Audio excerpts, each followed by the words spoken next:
नमस्कार दोस्तों, स्वागत है आप सभी का। इस वीडियो लेक्चर में हम लोग देखेंगे MSO E003 sociology of religion MA second year sociology का एक बहुत ही इम्पोर्टेंट क्वेश्चन। ये क्वेश्चन हमारा बहुत बार एग्जाम्स में पूछा जा चुका है। जून 2022, दिसंबर 2021, जून 2021 और उससे भी पहले कई बार। Let's see the question. Discuss the concept of auspiciousness and purity in religion. Auspiciousness means Shubh and purity means पवित्र। तो इसमें हम लोग देखेंगे auspiciousness और purity को concept. This concept of auspiciousness and purity was given by T.N. Madan. In this concept, he clarified the notion of auspiciousness with respect to purity. इन्होंने इसमें शुभ के कॉन्सेप्ट को प्यूरिटी के संदर्भ में एक्सप्लेन किया है। अकॉर्डिंग टू मदन के अनुसार शुभ refers directly to time and temporal event in relation to a particular category of people. Madan के अनुसार किसी पर्टिकुलर कैटेगरी के लोगों के द्वारा किसी काम को करने के लिए जो समय सही माना जाए वही समय शुभ है। Time considered auspicious for one kind of action may not be considered auspicious for other kind of action. किसी पर्टिकुलर काम को करने के लिए जो समय शुभ माना जाता है, जरूरी नहीं कि वही समय किसी दूसरे काम को करने के लिए भी शुभ माना जाए। कोई एक समय जो पर्टिकुलर इवेंट के लिए शुभ हो सकता है कि वो किसी दूसरे एक्शन के लिए अशुभ हो जाए। He also used with special occasion or festival. उन्होंने इस कॉन्सेप्ट को किसी स्पेशल ओकेजन और फेस्टिवल के कॉन्सेप्ट में भी बताया। उन्होंने कहा कि कोई स्पेशल ओकेजन भी शुभ हो सकता है और फेस्टिवल भी शुभ हो सकता है। जैसे हम लोगों के यहाँ ओकेजन्स होते हैं तिलक, शादी, मुंडन, जन्मोत्सव, और फेस्टिवल्स होते हैं दीपावली, होली, दशहरा। ये सब भी शुभ माने गए हैं मदन के अनुसार। He also associated places and directions with the concept of auspiciousness. और places और direction कैसे? Places मतलब जो तीर्थस्थल होते हैं हमारे, उसमें pilgrimage on the river bank, जैसे हम लोग तीर्थस्थल के लिए जाते हैं, वहाँ हॉली रिवर के किनारे बात लेते हैं, वो इवेंट भी इन्होंने शुभ मान लिया है। और नदी का किनारा भी इन्होंने शुभ माना है, और हर एक तीर्थ स्थान को ये शुभ मान रहे हैं। इन्होंने कहा कि कुछ दिशाएं होती हैं जो शुभ मानी जाती हैं, जैसे ईशान दिशा जो पूर्वोत्तर दिशा होती है, और इन्होंने इसको एसोसिएट किया ऑब्जेक्ट्स के साथ भी, जैसे कलश, इधर इट मे बी मेटल और अर्थन कंटेनिंग वाटर। कोई भी कलश हम लोग शुभ मान सकते हैं, चाहे वो मिट्टी का हो, तांबे का हो, पीतल का हो, पानी से भरा हुआ कलश, किसी भी मेटल या अर्थन पॉट हो, उसको भी हम लोग शुभ मान लेंगे। ग्रह, इन्होंने ग्रह को भी शुभ माना है, शुभ और अशुभ के कॉन्सेप्ट से एसोसिएट किया है। ग्रह क्या होते हैं? प्लैनेट्स, जो हम लोग ग्रह देखते हैं, बृहस्पति कैसा है, शनि कैसा है, चंद्रमा कैसा है, कहाँ किस अवस्था में है, वो सारे कॉन्सेप्ट्स। ग्रह भी शुभ और अशुभ होते हैं, लेकिन सिर्फ 3 ग्रह हैं जो शुभ की कैटेगरी में रखे गए हैं, ऑस्पिशियसनेस की कैटेगरी में रखे गए हैं। वो हैं बृहस्पति, चंद्रमा और शुक्र। According to Madan, child birth is considered as a auspicious movement और शुभ movement when the correct position of graha are placed.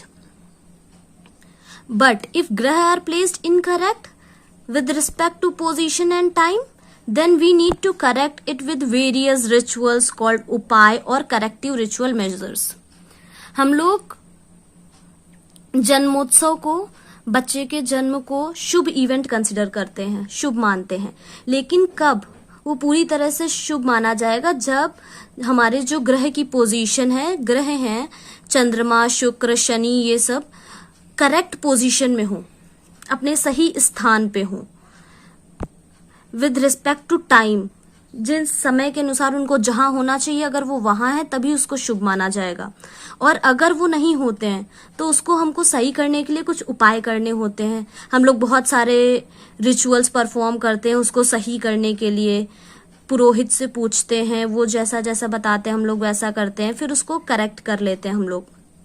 जैसे एक इसका एग्जाम्पल है, चाइल्ड बर्थ में अगर ग्रह की पोजीशन सही नहीं होती तो उसके लिए एक उपाय हम लोग करते हैं मूल शांति का। और फिर ये बताते हैं कि birth of child and death of a person, birth is always considered as a शुभ event and death is always considered as a अशुभ event. Birth is auspicious and death is inauspicious, but the degree of inauspiciousness in the event of death varies।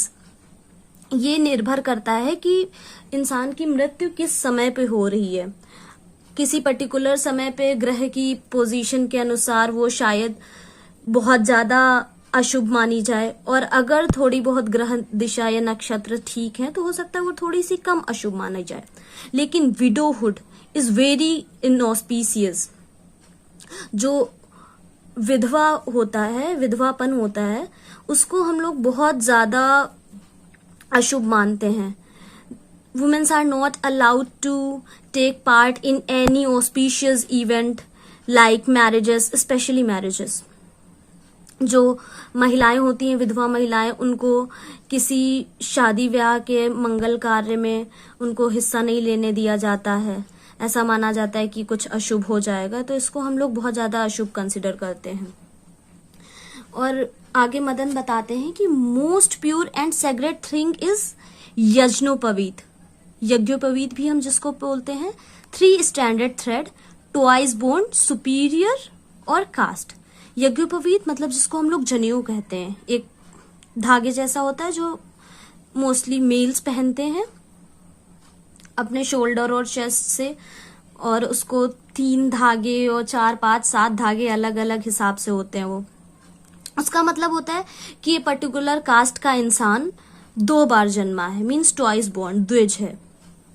वो cast superiority दिखाने के लिए पहने जाते हैं। ये मोस्टली जनेऊ जो होता है मोस्टली ब्राह्मण्स और बाकी अपर क्लास के लोग पहनते हैं, और ये जो लोअर कास्ट के लोग होते हैं वो जनेऊ नहीं पहनते हैं।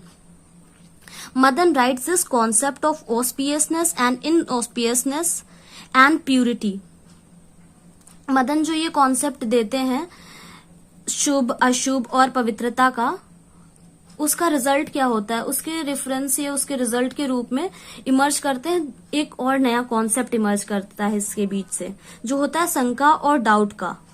किसी इवेंट, पर्टिकुलर इवेंट को परफॉर्म करने के लिए इंसान डाउट में फंस जाता है। अगर उसको ये काम करना है, वो चाहे तो अभी कर सकता है, लेकिन फिर उसके मन में डाउट इमर्ज होते हैं कि ये पर्टिकुलर टाइम जो है इस पर्टिकुलर इवेंट को करने के लिए शुभ है या नहीं है, ग्रह दिशा ठीक है या नहीं है। तो इन सब के लिए वो पुरोहित से कंसर्न करता है और समय विचराते हैं हम लोग, जैसा भी वो बताते हैं, फिर उसके हिसाब से हम लोग शुभ मुहूर्त में काम करते हैं, मुहूर्त देख के।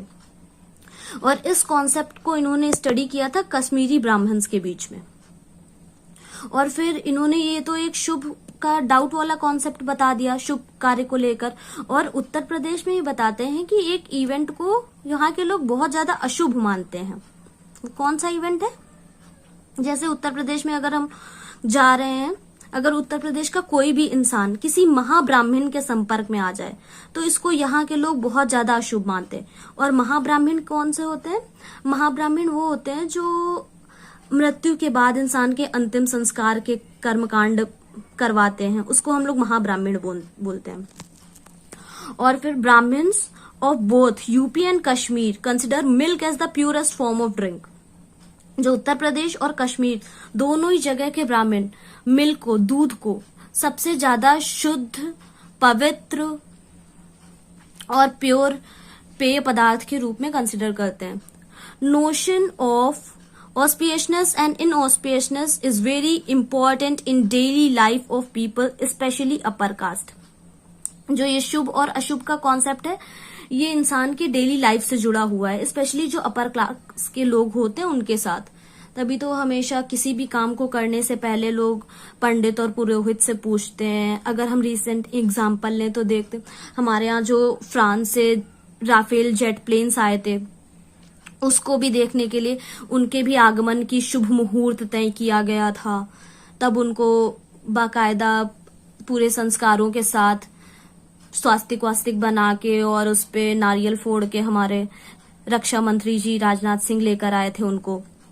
और एक और इवेंट था हमारा अभी संसद भवन का project vista, central Vista project, जो संसद भवन का उद्घाटन हुआ, उसमें भी हम लोगों ने देखा कि कैसे शुभ मुहूर्त के अनुसार हमारा किया गया था उसका उद्घाटन और पूरे सब क्रियाकांडों के अनुसार।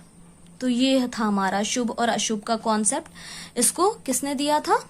टी.एन. मदन ने। कहाँ पे स्टडी किया था इन्होंने? स्पेशली इसको 2 जगह पे कंसिडर किया था, स्टडी किया था इस स्टडी को, कश्मीरी ब्राह्मण्स के बीच में और उत्तर प्रदेश में। इन 2 जगहों के ऑब्जर्वेशन से और स्टडी करके इन्होंने ये वाला कॉन्सेप्ट दिया। Thank you.